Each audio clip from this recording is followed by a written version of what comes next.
Hello, how are you today? Want to take a chance? How about 2 chances? Or maybe even 3? Or you could come back tonight and you could take 2 chances just like he did.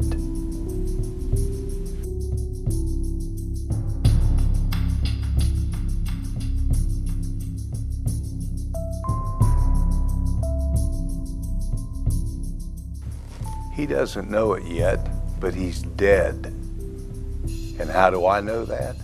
Because I'm his conscience. You've heard your conscience, haven't you? Bet you've never seen one. Well, today you're going to see a conscience for the first time.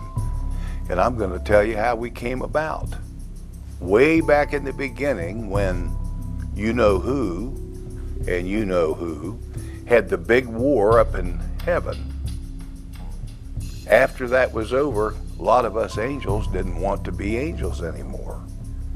So the Creator said, what am I going to do? I know. I will make them consciences. The reason being is because everyone was born with a free will. Something had to counterbalance that free will, because he found out that free will meant they could do anything they wanted to. So he decided to put a conscience in humans when they reached about the age of 6 to guide them along the way and to hopefully talk that free will into doing the right thing. That person you just saw lying there is a heroin addict. He knows that heroin is against the law, but he did it anyway. I tried as hard as I could to talk to his free will to get him to not take heroin, but he went ahead and did it. The main thing about heroin, besides destroying your life, is that it's illegal. And here in Montgomery County, the sheriff has quite a bit to say about that. Phil, how you doing today? I'm doing good, Steve. Thanks for stopping by. I noticed your computer back behind you. You just did a check on the overdoses here in Montgomery County and Dayton in the last 48 hours. You said a couple days worth. How many did we have here? You know, we run this every 24 hours. In the last 24-hour period, we had 6 overdoses in our community. Now that just includes the 60% of the population that the Sheriff's Office dispatches for, which includes the city of Dayton, Trotwood, Harrison Township. So, in 60% of the county's population, we had 6 overdoses in the past 24 hours. Would you say that the majority of the people that are overdosing are overdosing on what they say is this bad heroin? It's got, I forget what the name it is, but it's added to it. Yeah, the majority of our people we're seeing are overdosing on heroin, and the main product in that is the fentanyl, which is a potent pain reliever. So what happens is, you know, of course the heroin's not regulated. It depends on how much the drug dealers are cutting it with fentanyl. When you get too much fentanyl in a dose of heroin, that's when we're experiencing the overdoses. The heroin use and overdoses in Montgomery County, Ohio, have reached epidemic proportions. Ohio has become number 4 in the country, and Montgomery County is number 1 in Ohio in overdoses and fatals from overdose. I think we mentioned there were close to 1,000 overdoses last year in Dayton, and I believe you said 262 deaths? Yeah, in 2015 we had 264 deaths attributed to heroin overdose in Montgomery County. What would you say the average age is of these people that use the heroin? You know, I've got some statistics from the jail. Since we book in 26,000 people in our jail every year, the average arrest age is 31 years old for drug abuse. Now the average death rate is 42 years old. So it's kind of a different drug. It's really hitting an older population.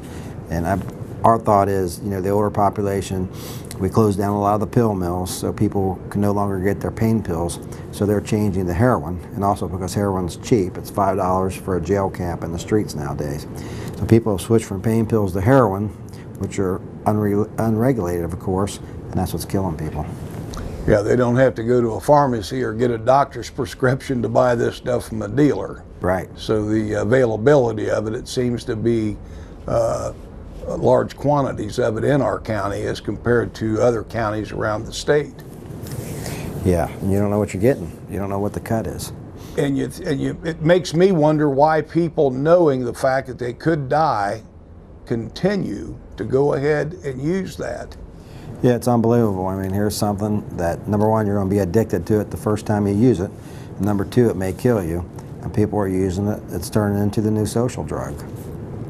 As the sheriff of Montgomery County, have you put together any type of specific task force to combat this, or do you work in unison with Dayton and the other area police departments? We've created a lot of new programs under my leadership, starting off with the website on the screen back here. It's the MC Drug Free Coalition.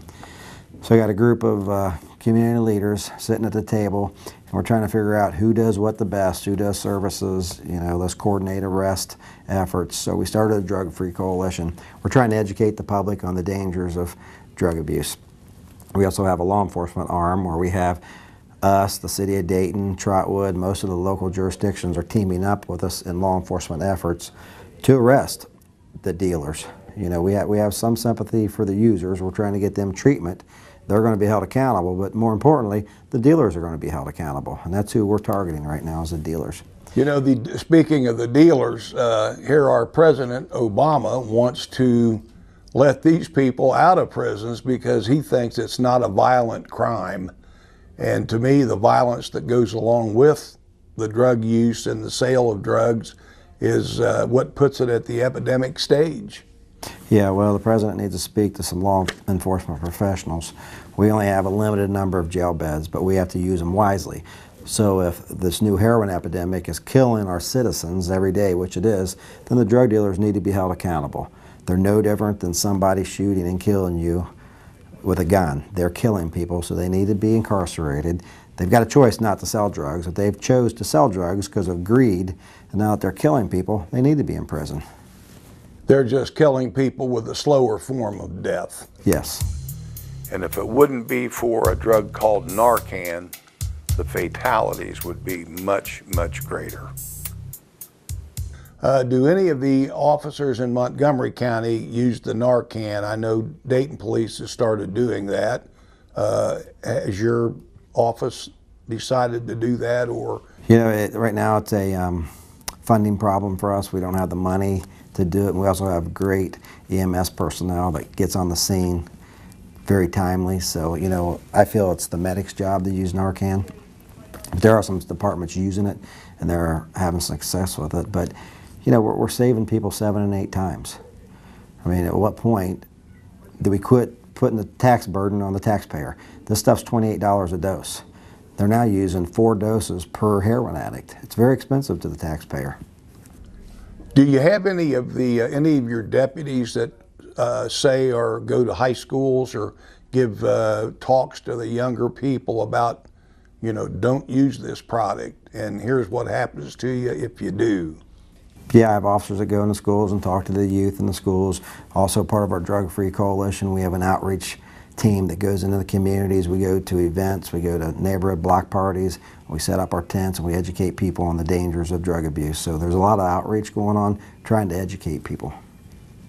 Okay, is there anything else you'd like to add, Sheriff Plummer? Yeah, a couple more proactive programs we have going on. We have our Range Task Force, which consists of 17 jurisdictions, and they're out there kicking butt every day, arresting drug dealers. Also, we have a new Heat Task Force, and that is the City of Dayton, the Sheriff's Office, and the DEA and the FBI. We're going out, and if we have a drug overdose, we'll get the overdose person's phone, we'll check his phone records, we'll talk to his family members, and we're trying to identify the single drug dealer that sold that person the heroin that's killed him, and we're going to charge them with his death. So that's 2 more very good programs we have. I also have my Bought Currency Task Force. That's a group of detectives that work hotels, and they pretty much watch the drug deals go down in the hotels. And they've recovered over $2.5 million in our community so far this year of drug proceeds that would have went back to Mexico. Unfortunately, we have 2 Mexican drug cartels in our community right now distributing heroin every day. And we also have the Mexican mafia here, which is kind of the strong arm of the drug cartel. So they're in our community. We've identified them. We're working very hard to try to slow down this heroin problem we have. And not only, I would imagine, the Mexican mafia, you also have the numerous gangs in Dayton who probably get their drugs from the Mexican drug cartel. Absolutely. We have 101 gangs in Dayton that we can validate all this information from jail arrest.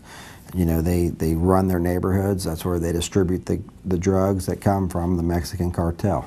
I mean, we sit in hotels and we watch the exchange of the heroin going to our local gangs. So it is a problem. We're very aware of what's going on. You know, we could use some more resources, of course, but we're doing the best we can with what we have. And I also encourage people to go to our website. It's mcdrugfree.org. And if you know anybody that has a heroin addiction problem, there's resources on there where people can go get treatment. People can go get help. So it's another service we offer. Most heroin addicts either snort the heroin from a little capsule called a buoy, or they use a needle like this that they insert in their vein, and in about 3 to 5 seconds they are in a completely different world than you and I. But they enjoy it. The main thing is that when they finish that, they have a craving within about an hour, maybe 45 minutes, for more heroin. That's the bad thing about it. It wants to keep you coming back for more.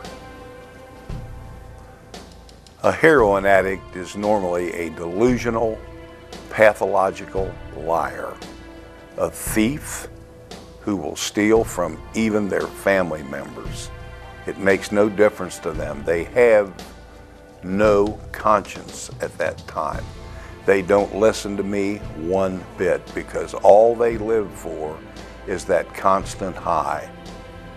The main thing a heroin addict fears is going through withdrawal.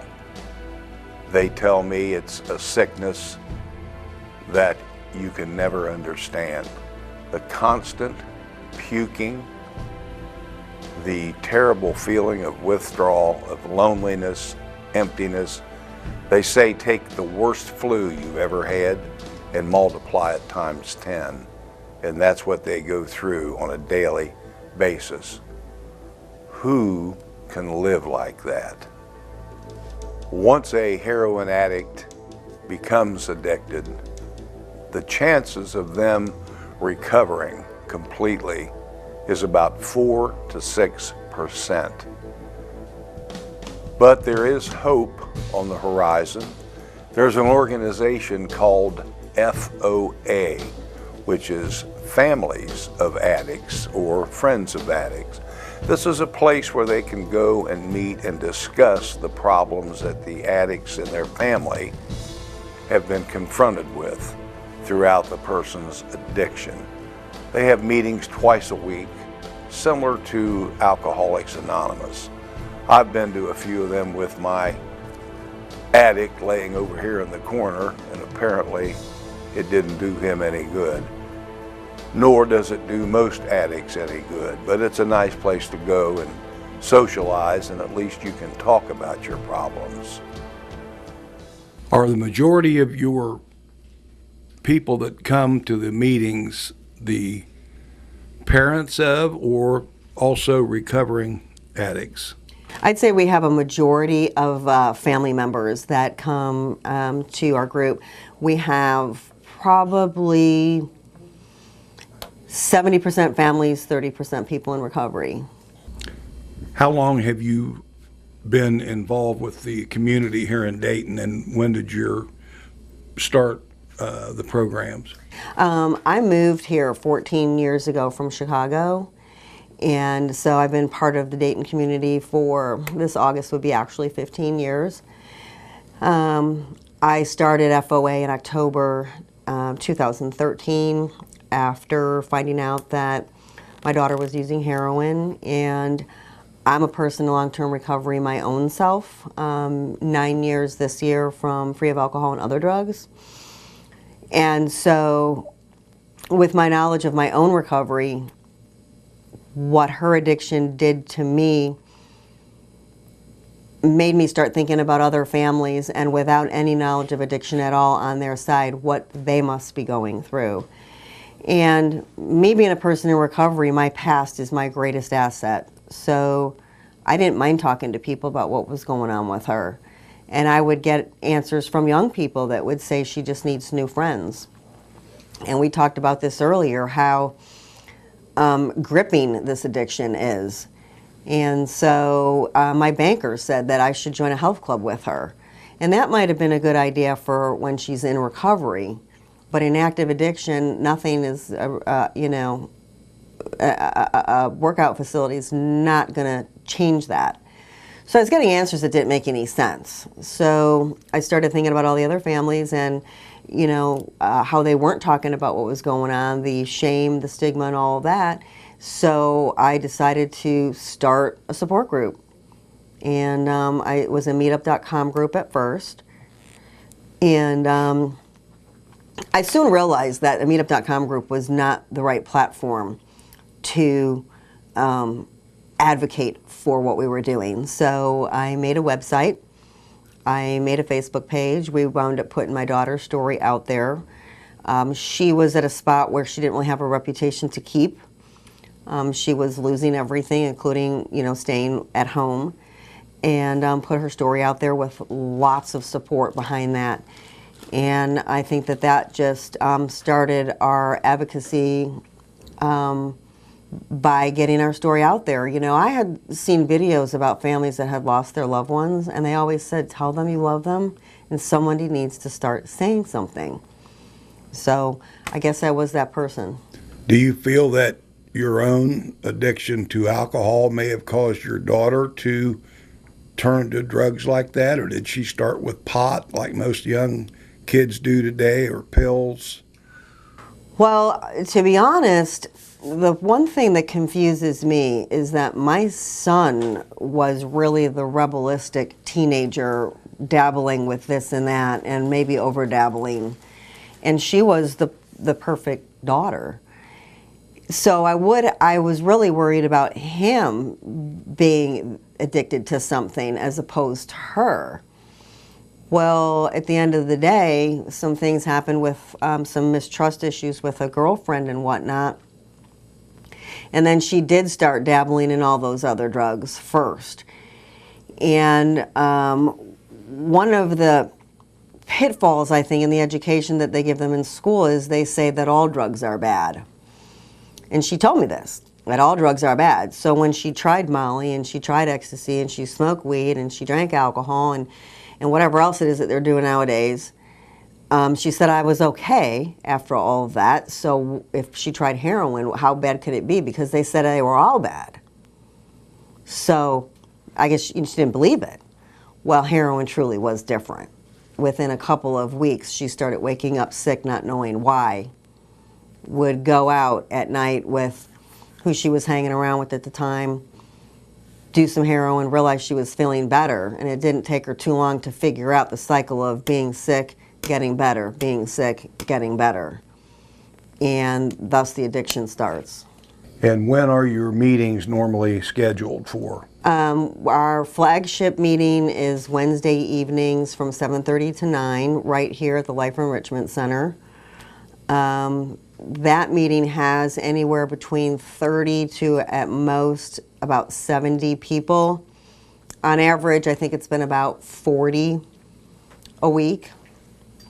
Then we have, we're just moving our noon meeting from Alkalades to here. We're going to incorporate it in with the Life Enrichment Center regular classes, where the people that are utilizing the center for groceries and whatnot will FOA will now become part of a class where they'll learn about, what we do and, what our meetings are about and how they can get involved. We're having a discussion with the families of addicts. And they're having a discussion this evening on families, what families go through, this type of suffering they go through when they have relatives who are addicted. And the group this evening, we have some family members and some recovering addicts in this group. So what brought you to Families of Addicts?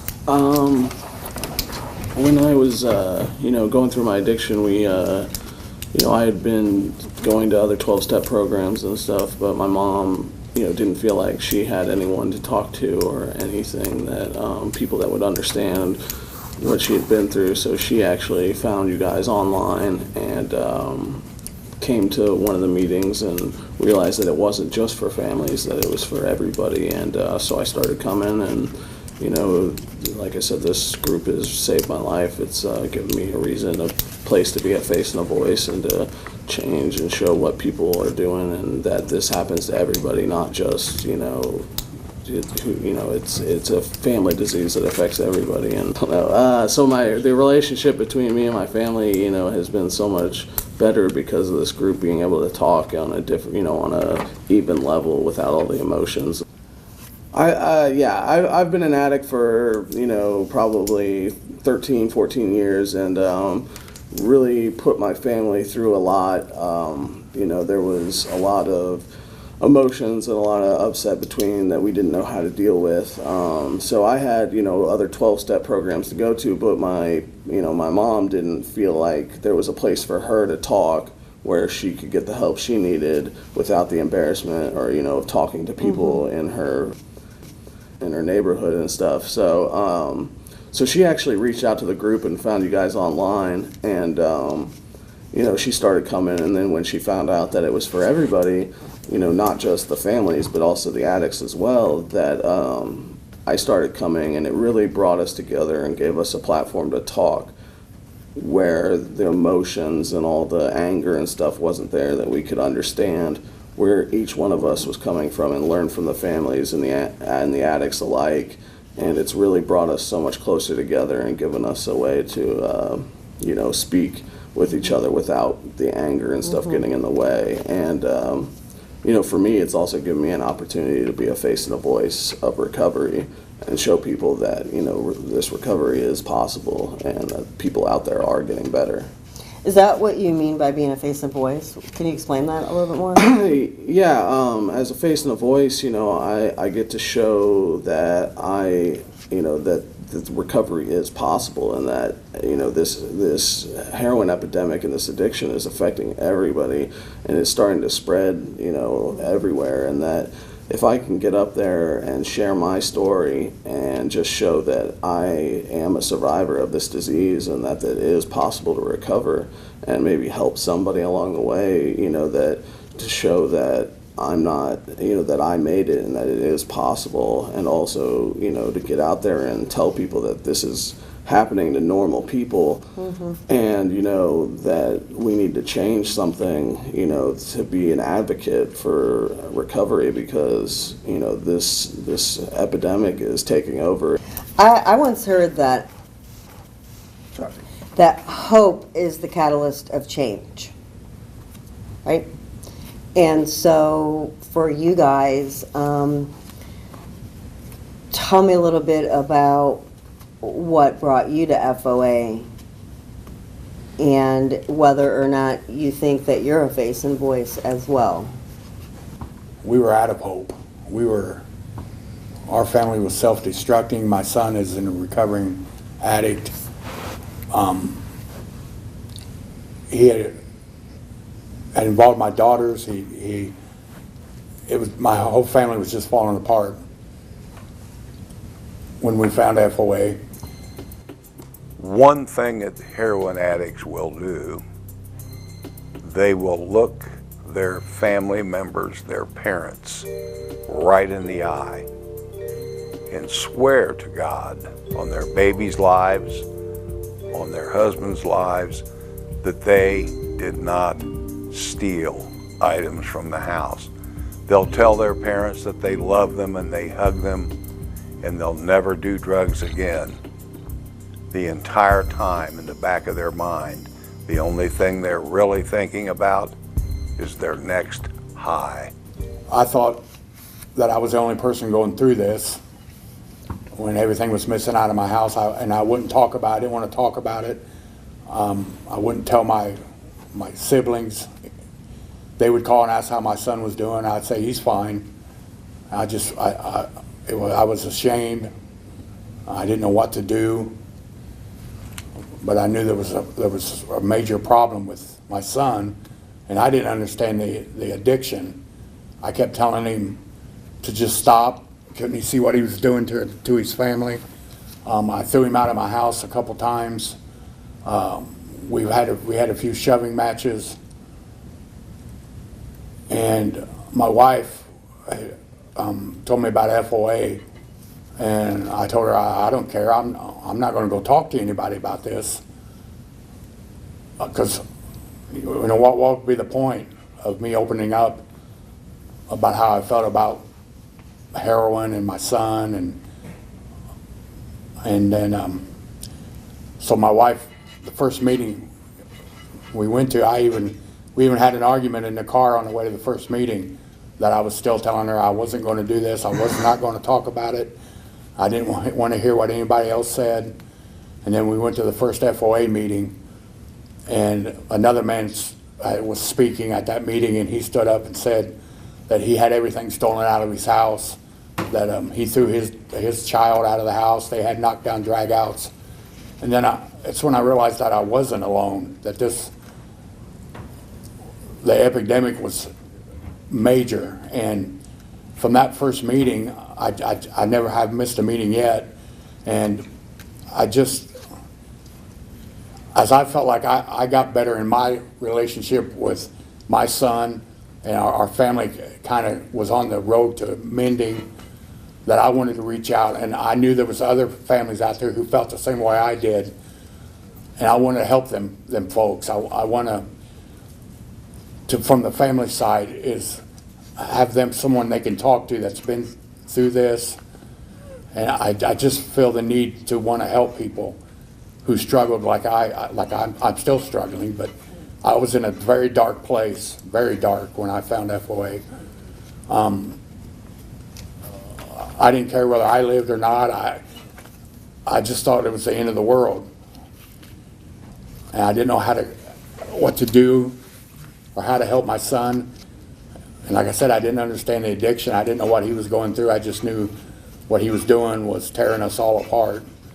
So unfortunately, drug addiction is a family sport, because the whole family suffers.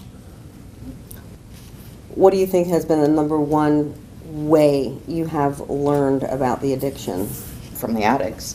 Exactly. Right. Right? You know, we used to ask ourselves, why can't you just quit? I mean, it just seems that simple.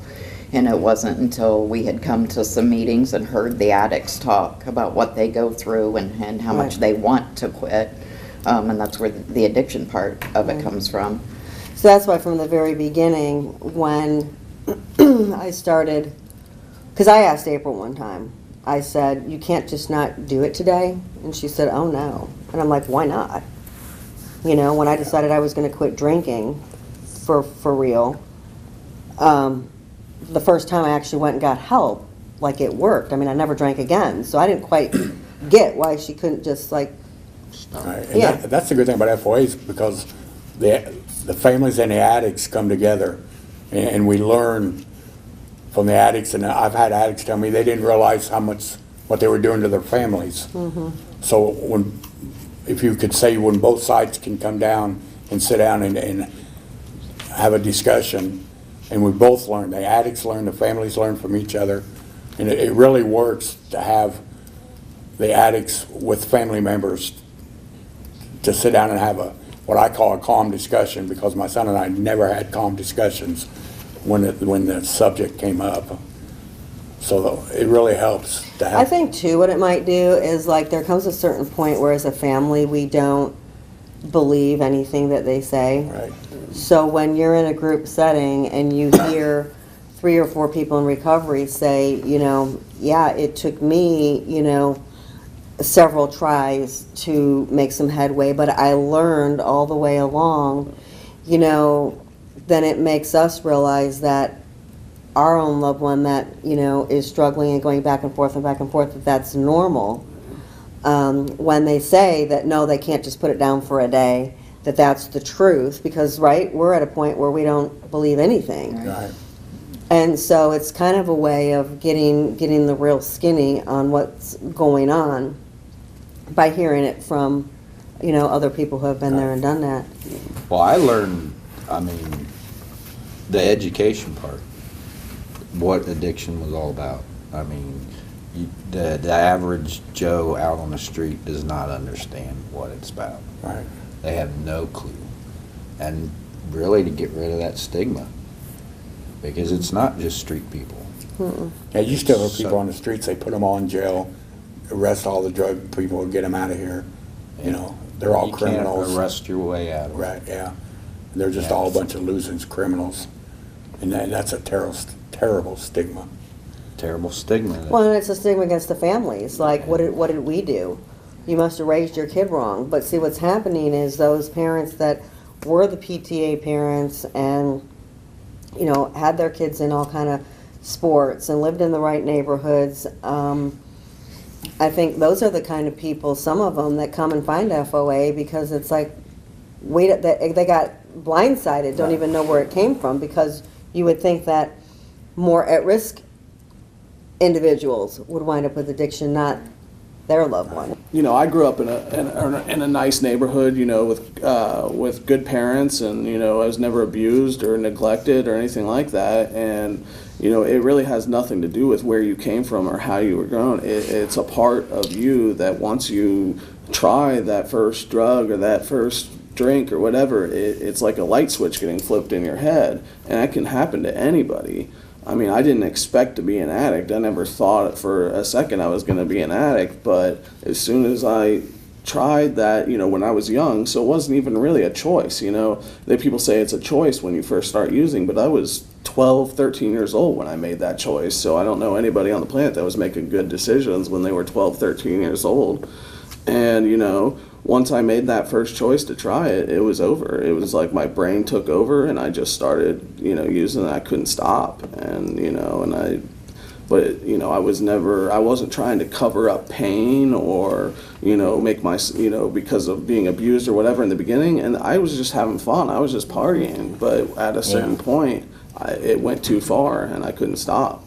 That's what April said, is that when she was done having fun with it, just like everything else she had tried, she'd be able to be done or move on to something else. And it wasn't like that, and no one had told her. And I can only hope that with all the exposure that it's getting, that people are getting a better idea of that this isn't your regular old Molly or ecstasy that you do for fun, you know, and then, you know, when the fun's over, it's done. This particular addict and his girlfriend already created one child, I think 10 or 12 years ago, and he was born fine.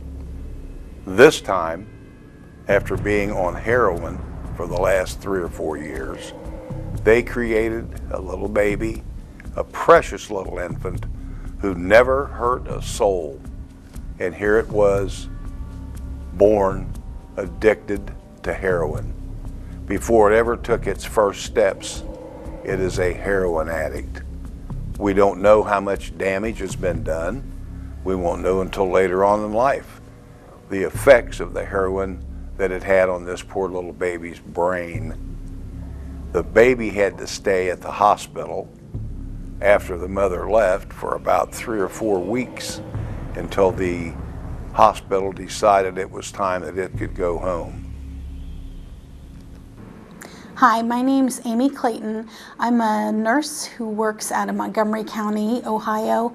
hospital taking care of babies who suffer from neonatal abstinence syndrome, which is what happens when moms take heroin or other opiates when they're pregnant. So I've worked in the neonatal field for about 22 years.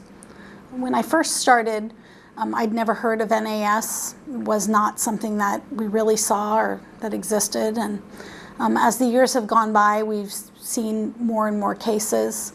In 1999, 2000, we, at the hospital where I work, we might have maybe 2 to 4 admissions in a year's time. Now we could have that in a week's time. So we saw numbers going from, in the tens to now we're in the hundreds, well over 100. Last year, we looked at about 140 babies just at our hospital suffering from neonatal abstinence syndrome.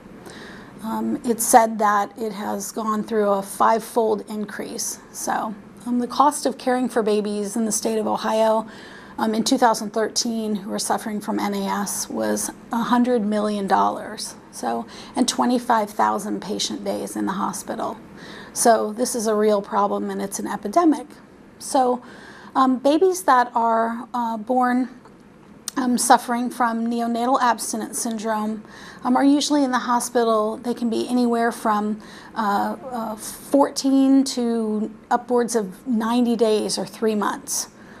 So some babies need medication because they're suffering such severe symptoms. So the symptoms that we see for babies suffering withdrawal, they want to be held all the time. They cry a lot. They have a hard time sleeping. They want to suck all the time. They're not necessarily hungry, but they want to suck on a pacifier all the time. They have diarrhea. They have a fever. They're breathing fast. They vomit. They have tremors, and sometimes they can even have seizures. So we monitor these symptoms, and when we get to a certain level, then if babies need, we start medication. And so typical medication for treatment for neonatal abstinence syndrome is morphine. Some hospitals use methadone. So babies are started on a medication dose, and we increase it as we need it, and then the goal is to wean them off of that medication before they go home. So as a neonatal nurse, sometimes you can get really upset and angry that these poor innocent babies are going through this, but my anger and judgment won't help. So it's best if we're loving and compassionate and really do what we can to try to make the best of a bad situation. We see a lot of moms during pregnancy. That's a time where they might be more likely to make a decision to quit.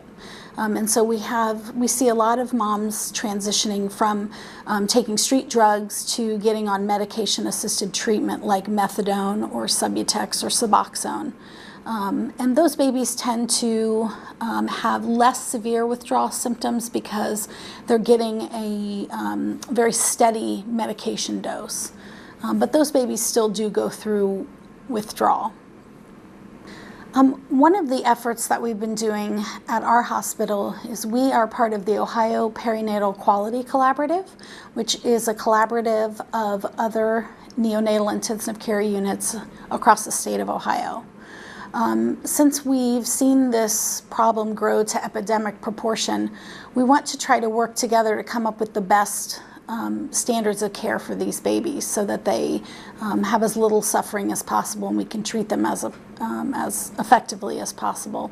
So we've been working since January of 2014, working to decrease the length of stay for these babies in the hospital and get them transitioned to a home environment, in a safe home environment. One of the things that we've been doing are working on the ways that we treat babies without medication. things like holding babies. We see a lot of programs called cuddler programs.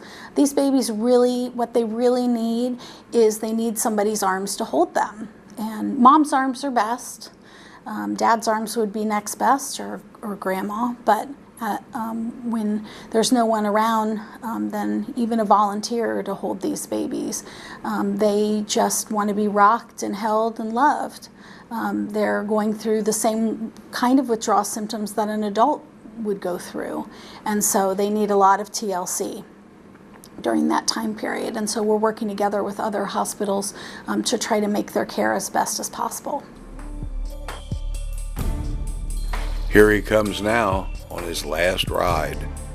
Little did he know 4 days ago that his last ride would be in the back of a hearse in a coffin at 28 years of age.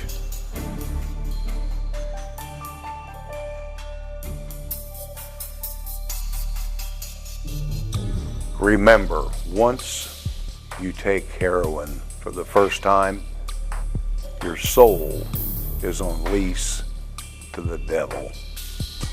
Once you die, he owns it for all eternity.